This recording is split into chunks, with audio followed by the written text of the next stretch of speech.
Hello and welcome to the podcast. This is Get in the Driver's Seat. We're telling stories about leadership moments in small to mid-sized professional practices. I'm your host, Sandra Beckor, practice management coach at Beckor Management. I'm excited to introduce our guest today, Zahra Qureshi, a CPA, CMA turned entrepreneur in the social enterprise space. Zahra is on a mission to provide leaders with stronger processes for accounting, financial management, and impact measurement that can support their vision for growth. She is the founder of Optinum, a firm that offers finance and impact planning solutions. She is also the founder of Social Venture Circuit, a community of changemakers. Welcome, Zahra. Hi, Sandra. Thanks for inviting me. It's such a pleasure. All right, so jumping into our questions, I would like to start with what gave you the idea to do something so innovative with kind of a traditional background in accounting and finance, especially given that you had spent years working for big banks, traditional institutions, and what you're doing now is so different. So what gave you the idea to follow that path, and what gave you the confidence to actually do it? Yeah. So I did start my career working for big organizations. And I slowly, as I got experience, then I worked for smaller organizations, and I realized that was a much better fit for me. How I got to be a part of different projects, and I could see the impact of the initiatives that I was involved with, for the whole organization, for the department, for other people. So that resonated with me. And then having my own business was another great way of having that, small business, small group feel where I could create an impact. When I ended up starting my business, that was because the last job I had, actually the office closed down. So I thought that was a great time to try something new for myself. How I ended up in the social impact space. I would say when I started my business, the first year, I spent a lot of time listening to the conversations that people were having around me. What were their concerns when they were starting a business? What stage they were at. So I spoke to entrepreneurs, more established businesses, ones that were looking for funding, so all the different stages. And I loved the entrepreneurship space, the social impact space, because I enjoyed the conversations they were having, the initiative they were bringing. And then I realized that finance was not really a friendly topic for them. So I said, hey, that's where I can come in. And I saw an opportunity for myself. So I think the big, I say it's kind of like being right time, right place. But that came from just getting out there and having a lot of conversations with people, attending a lot of events, to finally find myself in that space where I found a good fit. It's amazing. It's like following your nose, and you're just, oh, I'm curious about this. Oh, maybe I'll investigate a bit more. And that's kind of how it evolved. It really did. After I attended one event where it resonated with me, I continued to attend more events with those people, those organizations, and the conversations grew from there. Taking good notes, making sure to stay connected with people. I connected with a lot of them one-on-one afterwards to keep the conversations going. That way as well, learn more about the work they were doing. And those conversations did materialize into opportunities, referrals, and work in the social impact space. Well, it's so smart because right from the start, you really were building a community. And, starting your own firm is one thing, and doing it in this non-traditional way is really very visionary. But you also started the community, and so your nonprofit. Why don't you tell us a little bit about that, and what gave you the idea to do that so early on in your entrepreneurship? Mm-hmm. I would say if you asked me like 10, 15 years ago, I was interested in entrepreneurship, but I never thought I would start my own practice. I love it now, but that's not really what I imagined myself doing. So I was looking for something non-traditional. How do I give my own spin to it? Or, I'm not, I didn't really see myself as a traditional accountant or, I'm going to run a CPA firm. So I was listening for opportunities and, what can I do? So I think being open-minded is a big part of it. Being open to feedback, being open to pivoting. I know we talked about it a lot. Everyone has had to pivot during COVID, but even for entrepreneurs before that, it's always been so important because that comes from collecting feedback and responding to it. So for me, the community building piece was really just me being responsive to what I saw around me. It was also myself being an entrepreneur and a person helping entrepreneurs. Isolation is a big part of it that we often find we're working by ourselves or with small teams. And if people around us don't really understand what entrepreneurship is, it can be very limiting. So the community building piece was a great way for me to not feel isolated myself and offer support to other people. And where did you get the idea to do that separately from your firm?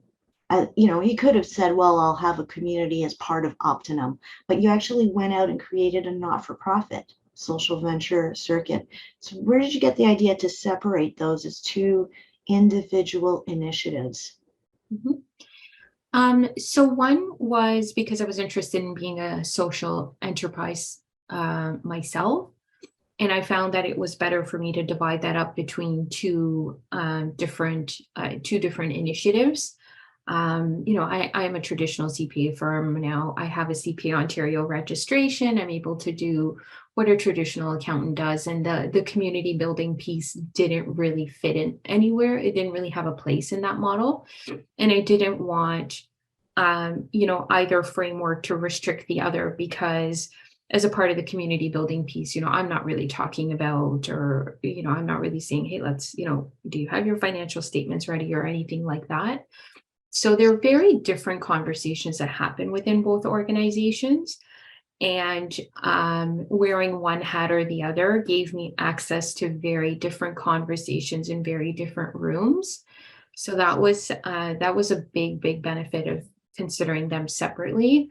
And then the community building piece, social venture circuit is a registered nonprofit organization, which means that I have other people involved, a board of directors, um, team members that have helped it grow along the way who also believe in that mission, but they really don't fit into the professional services side of things that I do. Wonderful. So you set each of them up to succeed as independent initiatives. Yes. So I know that you're a recent graduate of the Ella Ascend and Altitude accelerator programs for female entrepreneurs at York University.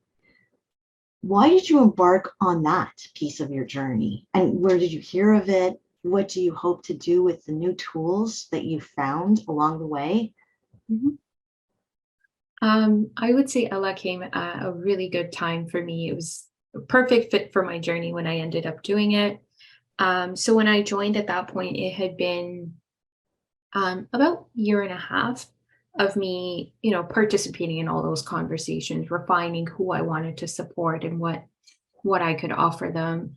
By that time, I had done a lot of workshops for entrepreneurs in terms of dealing with their finance and accounting things. So that was something that came out from conversations for, a way for me to deliver impact and have a product or service. And then from there, providing some services one-on-one to entrepreneurs as well. So I had done a little bit of everything. I was saying yes to most things that came my way.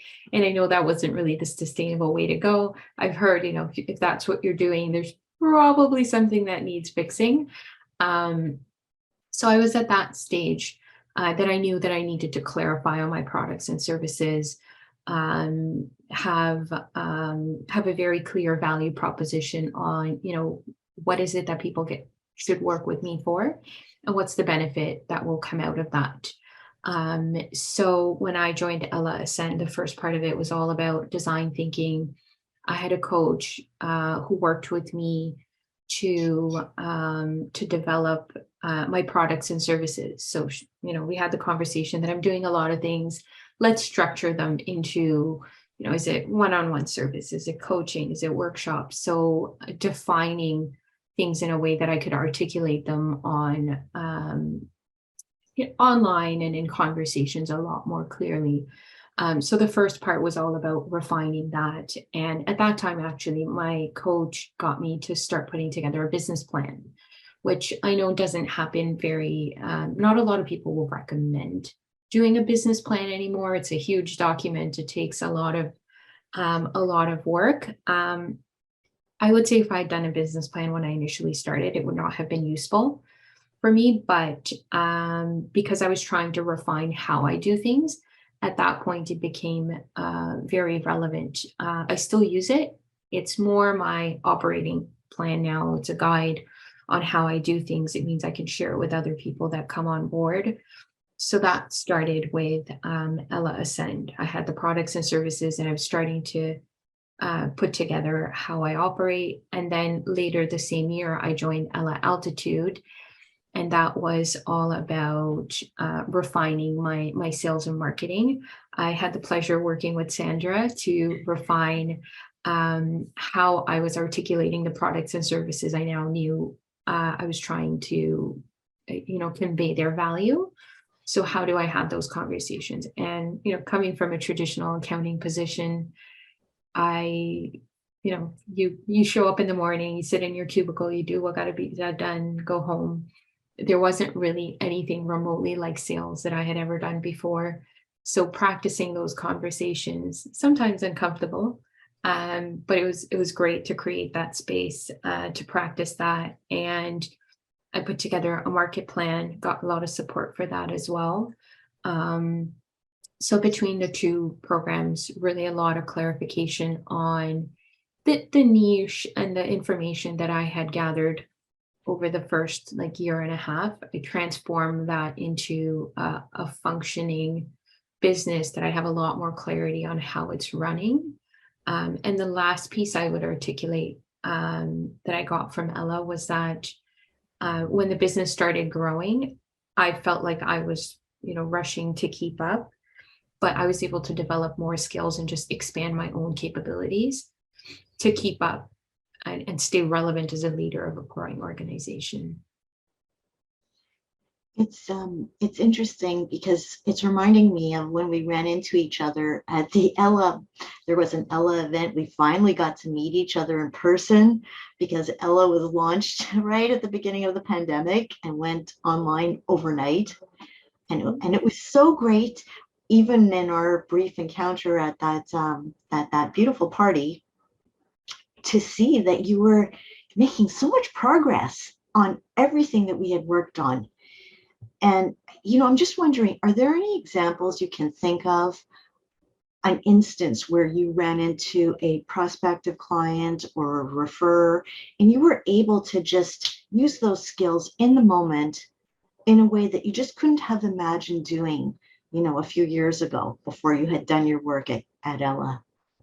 Yes, absolutely. So before I kind of just, played it by ear, say, okay, I meet with someone, they tell me they need help. I'm like, yes, I can help with that. But, I say, okay, let's get in touch. There was not a lot of clarity in terms of the steps. And when you and I worked together on that plan initially, we put together, okay, here are the steps that you're going for. You meet a person, well, who do you want to book a discovery call with? That was the goal. So when I know what's the goal in terms of the next step that I want to get the client to, things became a lot easier. So that was, okay, book a discovery call with them, have that conversation. And I've gotten a lot better at using that conversation to, there was always the thing that, okay, I need to sell myself or articulate what I need to do. That part was always there, but it's also an opportunity for me to gauge what's the best way for me to support the client. Am I actually a good fit to work with them? One thing that's come out of that is I started offering just coaching sessions by the hour. And when I find that, people have limited budgets, or, an hour is a very quick, efficient way for me to give them that support. And that's what I learned during the discovery call. Then the coaching sessions are what I recommend. And they've actually been a great fit. Now that I know that I'm recommending them to the right people, and I'm asking the right questions during that discovery call.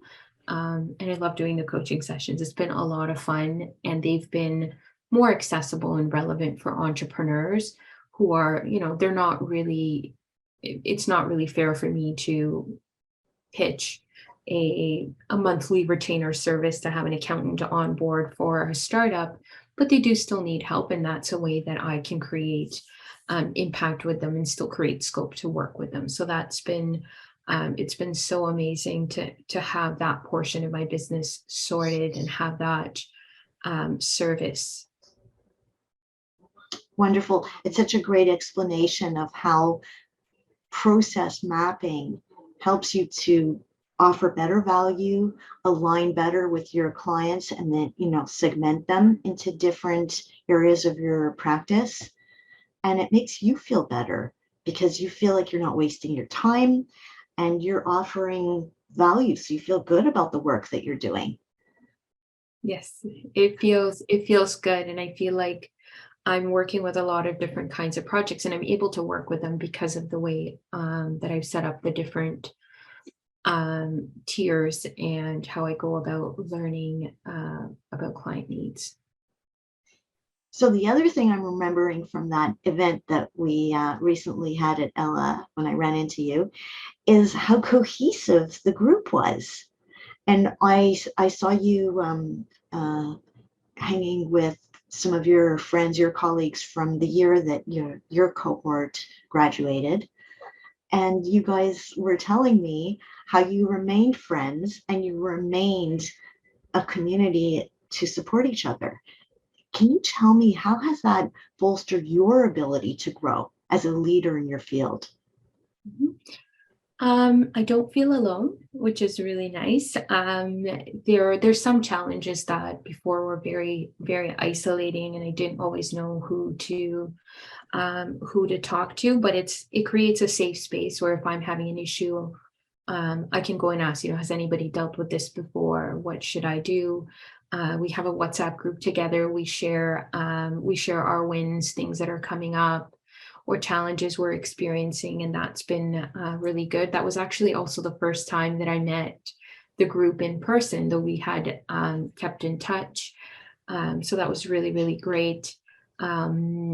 It's having peer support is just so important, just from like a personal and mental health perspective.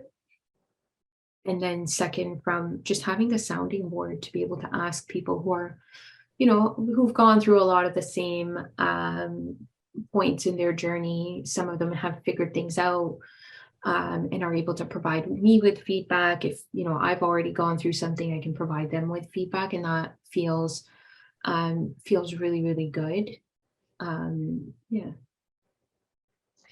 Well, and because you are going to run into something, you run into something Oh, lots of times on the way, right?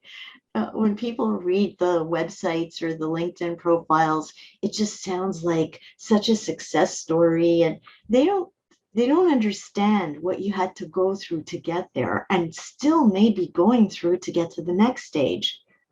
So, can you share with us any stories of something that felt like a challenge, and then you pulled from your community or from your tools to step up and face it?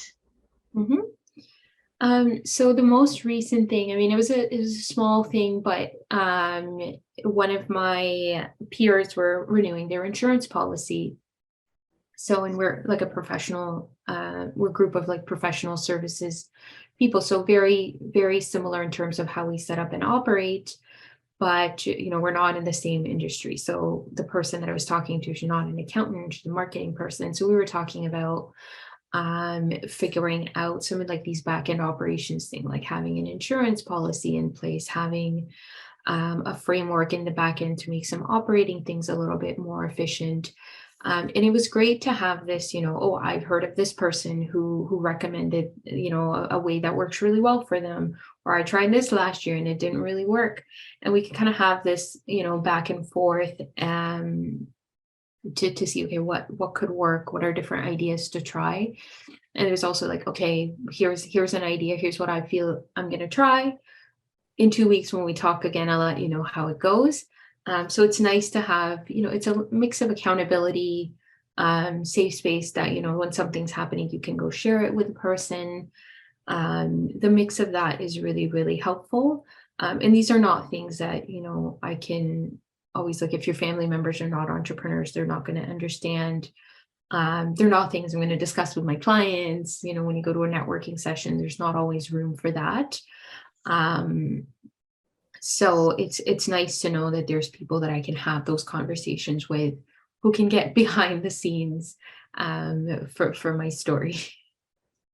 Well, and it's interesting because as you describe it, you have this regular contact, which means that any kind of obstacles that you run into, they don't really grow because you're dealing with them in the moment. So they sort of stay small and you get rid of them right away as they come up. Yeah.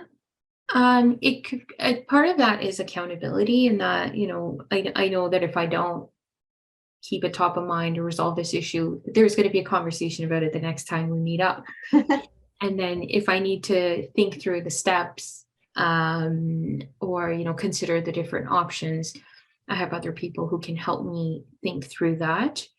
How I get a lot out of that is making sure I'm open to that feedback.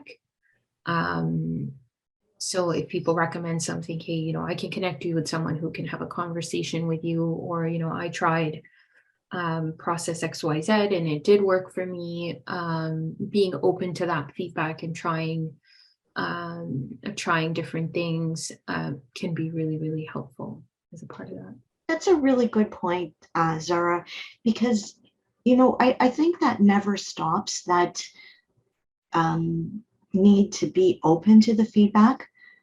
I mean, we're all professionals, but we're also people, and hearing that kind of feedback from people can sometimes hurt our feelings. You can sometimes feel like criticism or like rejection, or you're failing at something. And how do you sort of stay open? How do you keep that door open so that you receive the feedback and don't go into this triggered space? Yeah. I think failure is always hard, especially initially when I was trying to figure out what the business should be all about. It's quite difficult. But and I think we had this conversation as well, that if I'm not feeling or everything's coming really easy, then there's probably scope for something more, or there's something not quite right. For example, if I'm pitching to 10 clients and they all accept, maybe I'm not charging enough, or there's something there that I need to go back and look at if everything's just happening fine and I'm checking all the boxes and moving along. I'm in a new space. I'm trying new things. I'm building something from scratch. So, I know that I don't have the right answer to everything, and some stuff is not going to work. I'm going to fail and have to rebuild again. And that's happened. It's hard. Sometimes, it makes for a very rough day, but, you'd have your moment, take an evening off, recover, absorb it, and then there's steps to it. So, I can feel down, but then I have to reflect on what happened. Is it good? Is it bad? What can I do with it going forward? So yeah, I think it just have to follow the right process for failure or learning that something didn't quite go as I planned. But usually kind of reflecting on it and trying something different is, I'll find the answer. I love that. It's like your personal recipe for resilience. And ultimately what you're telling us is it always brings you to the same spot, which is confidence and hope. Yes. That's beautiful, because that's adaptable to anybody. It's important not to give up hope. It requires a lot of especially, if you believe in what you're doing and that it serves a purpose, it's important to kind of find that hope again and keep trying. Okay, so that's what energizes the whole thing, your purpose, and you feel connected to it. Can you just tell us quickly what is your purpose? Yeah. So as a finance firm, so just the professional services side and the community building side, my goal is to make things easier for people who are leading social enterprises and nonprofits. I have the pleasure of working with people that are on amazing missions, and they're trying to make things better for the environment. They're trying to make things better for their community. They're solving problems that they experienced in their own lives and trying to make sure that other people don't struggle with the same stuff. And that is so energizing and powerful. And I'm able to help them with the small finance piece just to help them kind of keep going and reduce the stress of the finance, accounting, taxes, all that, so that they can focus on the mission of their organization, whether they're a for-profit social enterprise, a nonprofit, or a charity. And I'm glad to be able to do that. Spending time with people that believe in working on such projects gives me a lot of energy. And when I participate in conversations, I feel like I'm in the right room. I'm doing what I really want to be doing because of the energy I get from the conversations I get to have with them. And so just, I'm able to help them with certain pieces of their job, make that easier, and that's great. On the impact measurement side, just helping them to kind of articulate a little better what they're working on, to share with their stakeholders and community. That part is a lot of fun as well, maybe more fun than some of the more traditional um, accounting stuff, because it's helping them to tell their story and what they've achieved, how efficiently they're doing that. And those are amazing stories to be able to tell. It's interesting because your why, your purpose, is partly about helping them accomplish their purpose, Yeah. which makes you a social enterprise yourself because you're supporting their mission. Mhm. That's Yes. neat. Okay, so we've been talking a little bit about fear and entrepreneurship and mustering up the courage to go forward anyway.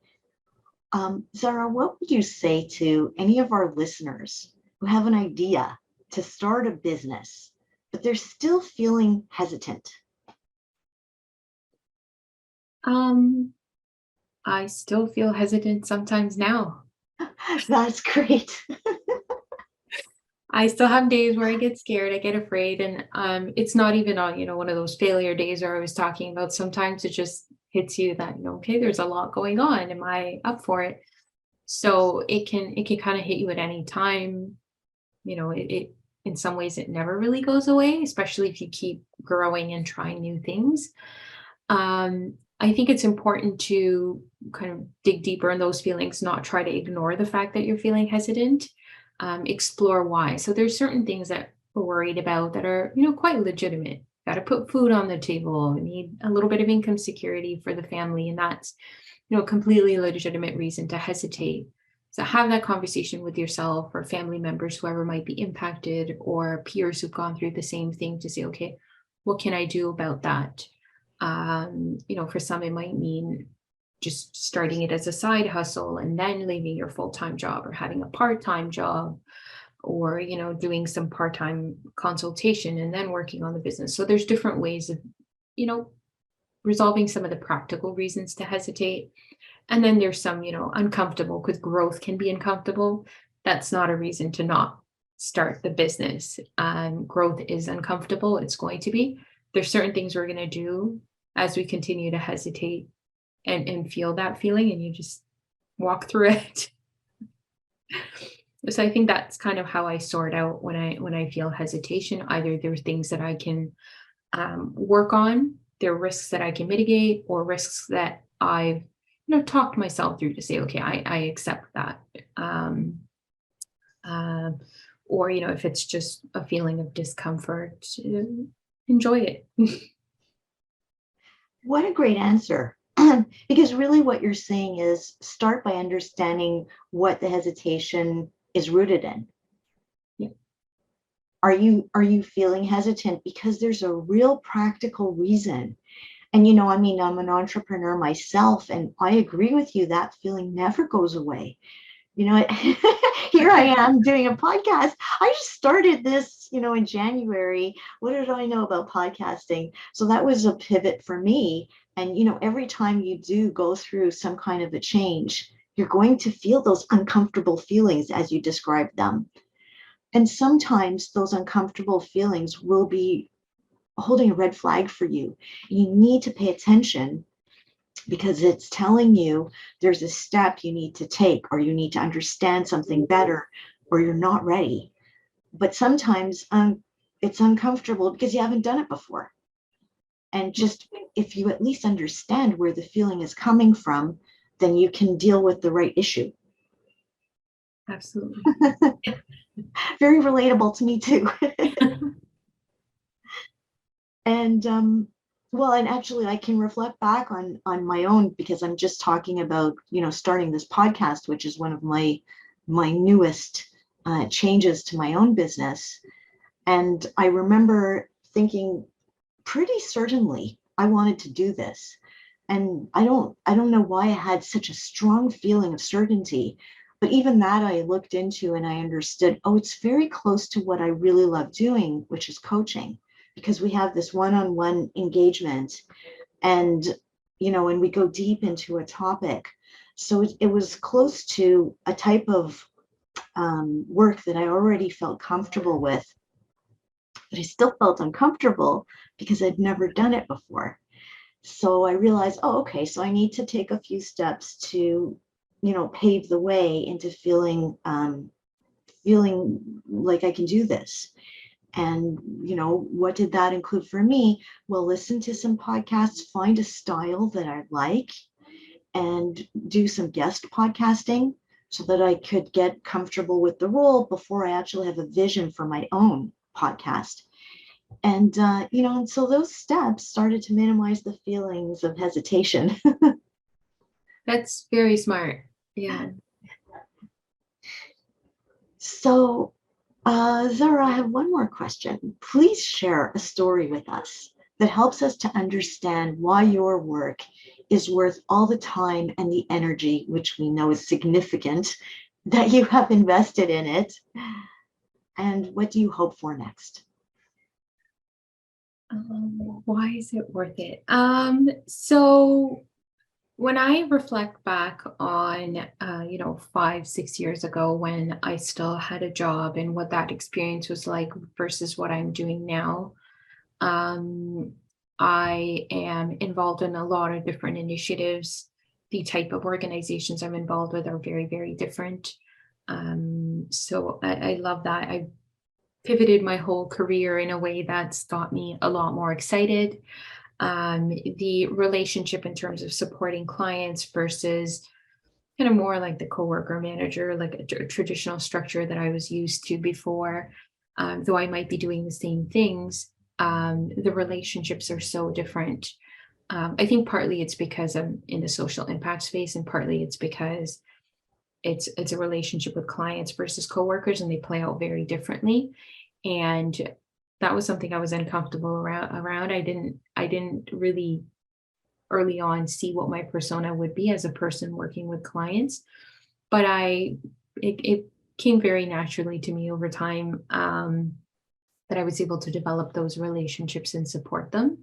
And now I do enjoy them. So I do a lot of that comparison between, then versus now.